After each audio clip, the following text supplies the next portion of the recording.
Hello అండి. ఇవాళ అమ్మ అయితే ఫంక్షన్‌కి వెళ్తుందండి. అందుకోసం ఇక్కడ శారీ ఏం కట్టుకోవాలని సెలెక్ట్ చేసుకుంటుంది. ఇవన్నీ కూడా బీరువాలోవి కొత్త బట్టలేనండి. కొన్ని అయితే బ్లౌజులు అవి కూడా కుట్టించలేదు. ఇంకా నార్మల్‌గా యూజ్ చేసే బట్టలలో పెట్టడం ఎందుకని ఒక బీరువా మొత్తం ఇలా కొత్త బట్టలకే ఉంచేసామన్నమాట. అయితే ఈ శారీ వచ్చేసి ఇప్పుడు అమ్మ కట్టుకోబోయేది. నేను ఆల్రెడీ రాఖీ పండగకి కట్టుకున్నానండి. ఫస్ట్ నేనే కట్టుకున్నాననమాట. తర్వాత మళ్ళీ ఇప్పుడే తీయటము ఆ శారీ. సో అది కట్టేసుకుంది. కాకపోతే ఈ ఎండ వేడికి భరించలేము ఇంత మెరుపు చీర అని చెప్పేసి వేరేది కట్టుకుందామని మళ్ళీ వేరే శారీ సెలెక్షన్ చేసుకోవడంలో బిజీ అయిపోయిందనమాట.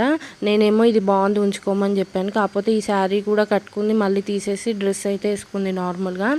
ఎండ అయితే బాగా ఉందండి, బయట విపరీతమైన వేడి ఉంది. నాకు కూడా అనిపించింది ఈ డ్రెస్ వేసుకొని వెళ్ళడమే బెస్ట్ అని అనిపించింది. చూస్తుంటే కూడా చాలా కూల్గా అనిపిస్తుంది. మరిన్ని మినీ బ్లాగ్స్ కోసం మా ఛానల్ని సబ్స్క్రైబ్ చేయండి. ఈ వీడియో నచ్చితే లైక్ చేయండి. బాయ్.